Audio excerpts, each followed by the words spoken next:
चला तर स्टुडंट, आज आपण शिकूया मराठीचा 7वा लेसन चतुर कावडा. ही गोष्ट कदाचित तुम्हाला माहिती असेल, तरी पण आपण एकदा रिवाईज करूया, समजून घेऊया. समजते पण एकदा मराठीत पण आपल्याला शब्द कळावेत याच्यासाठी ही स्टोरी आहे. चित्र बघा, प्रत्येक चित्रात काय दिले ते सांगा. याच्यामध्ये काय दिसतंय? एक कावडा मटक्यात बघतोय, त्यात पाणी आहे पण तो पिऊ शकत नाही. मग एकदा दुसऱ्या चित्रामध्ये काय दाखवलेलं आहे की चित्रा उडून एका ठिकाणी जातो, तिथे एक मुलगा नारळातलं पाणी पितोय. नारळातलं पाणी पितो तेव्हा हा कावडा आहे ना, त्याच्यावर एक लाईट पेटलेला दाखवलेला आहे, बरोबर आहे. आणि मग हा कावडा काय करतो, जसं या मुलाने या शहाळ्यातलं पाणी पिलंय, नारळातलं पाणी पिलंय, तो स्ट्रॉ त्याच्या तिथे ठेवलेला होता, तो स्ट्रॉ घेऊन कावडा उडाला. आणि तो कावडा नंतर त्या माठाजवळ गेला ज्यामध्ये पाणी होतं, आणि तो स्ट्रॉ टाकून पाणी तो पण प्यायला लागला, है ना. हे आपल्याला चित्रात दिसतंय ना. बरं. आणि आपल्याला ही गोष्ट पण माहिती आहे, एक कावडा असतो, त्याला खूप तहान लागलेली असते पण तो पिऊ शकत नाही. मग तो इकडे तिकडे इतरस्त फिरतो.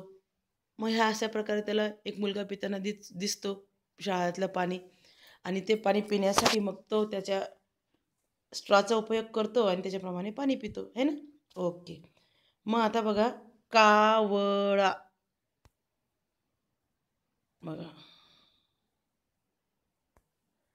हा कावळा, कावडा है ना. ही नळी, हा माठ, हे शहाळं, आणि हा मुलगा, बरोबर आहे. जर हे चित्र वेगळं दिलं, नुसतं एका ठिकाणी चित्र काढलं आणि तुम्हाला इकडनं जर लिहून दिले माठ, शाळ, नळ, तर आपल्याला जोडी लावता यावं. म्हणजे कावडा याच्यात कसं लिहायचं, नळी कशी लिहायची, माठ कसा लिहायचा, शहाळं कसं लिहायचं, मुलगा कसं लिहायचं, हे बघून ठेवा. म्हणजे तुम्हाला कळेल की ते कसं लावायचं. आलं. जेव्हा आपण एक्झाम घेणार आहोत ना, तेव्हा हे सगळं मी तुम्हाला विचारणार आहे. ठीक आहे. आता पुढचे थिंग्स बघू. आता बघा, यामध्ये आपल्याला करायचं काय. यामध्ये दिलंय की जोडीदार शोधा. जसं कसं बघा, इकडे काय दिले चित्र ते बघूया, इकडे चित्र काय दिले ते बघूया, आणि मग काय करायचं ते नंतर बघूया. हे काय? ताट. हे काय? बॉल, कंगवा, ब्रश, हे वही, आणि हे डोळे. इकडे आरसा, बॅट, वाटी, टूथपेस्ट, पेन्सिल, चष्मा, ह्या सगळ्या गोष्टी दिलेल्या आहेत. यांची आपल्याला जोडी लावायची. मग त्याच्यासोबत ताटासोबत काय असतं? वाटी असते की नाही. मग हे वाटी, ताट इथं दिले, वाटी लावायचं, त्याला वाटी याच्यासोबत लावायचं असं. बघा, इथे लावून दाखवते मी एकदा. वाटी, आलं लक्षात. बॉल आहे हा, इथे बॉल आहे. बॉलसोबत काय असतं? बॅट असते, तर बॅट इथे लावायची, आणि बॅट बॉल, आलं लक्षात.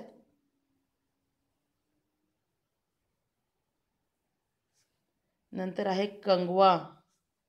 कंगव्यासोबत काय असेल इकडे? आरसा, तर मग हा आरसा याच्यासोबत लावायचा. म्हणजे याच्यामध्ये आपल्याला काय करायचं आहे, म्हणजे याच्यामध्ये आपल्याला काय करायचं आहे की जोडीदार शोधायचा. ताटीचा जोडीदार कोण? वाटी, म्हणून आपण याच्यासोबत लावणार. बॅटचा जोडीदार कोण? Bat ball. कंगव्याचा आरसा, ब्रशचा पेस्ट, वहीचा पेन्सिल, डोळ्याचा चष्मा, बरोबर आहे की नाही. पण असे लावताना हे वर्ड, हे आपल्याला दिसतं, हे आपल्याला कळतं की याला कंगवा म्हणतात, याला बॉल म्हणतात, याला ताट म्हणतात. पण आपल्याला लिहिताना प्रॉब्लेम येतो. लिहिताना आपल्याला असा प्रॉब्लेम येतो की ही वही कसं लिहायचं, वाटी कसं लिहायचं, पेन्सिल कसं लिहायचं, हे आपल्याला येत नाही ना. मग हे समजण्यासाठी हे मध्ये दिलेलं आहे. मग मग आपण जेव्हा जोडी लावणार आहोत तेव्हा काय करायचं आपल्याला बघा. ताटाची जोडी, इथे ताट कुठे त्याच्याशी लावायचं, बॉलचं बॉलला लावायचं, कंगव्याचं इथ्यात कंगवा कुठं दिला आहे त्याला लावायचं, पेस्ट कुठं दिला आहे याच्यासोबत दिला आहे, वही कुठं दिली असं लावायचं, डोळे इथे लावायचे. त्याच्यानंतर आरसा कुठं दिला आहे, इथे हा आरसा दिला आहे. बॅट कुठं दिली? इथं दिली. वाटी इथे दिली. ब्रश, टूथपेस्ट, पेन्सिल, ही पेन्सिल आहे, आणि चष्मा कुठे दिला बरं? हा चष्मा दिला.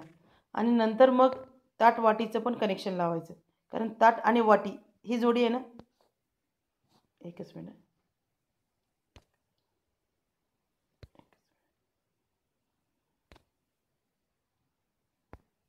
नंतर आपल्याला ताट आणि वाटी यांची जोडी लावायची, म्हणजे इथून इथे जोडी येणार, ताट वाटीची जोडी इथे येणार आणि याची वाटी इथे येणार. आलं लक्षात? असं एकाने एक आपल्याला जोडी लावून दाखवायची आहे. तर ही जोडी आपल्याला कंप्लीट करायची आहे. तुमच्याकडे नोटबुक असेल तर ही जोडी कंप्लीट करून ठेवा. ठीक आहे. Okay, thank you.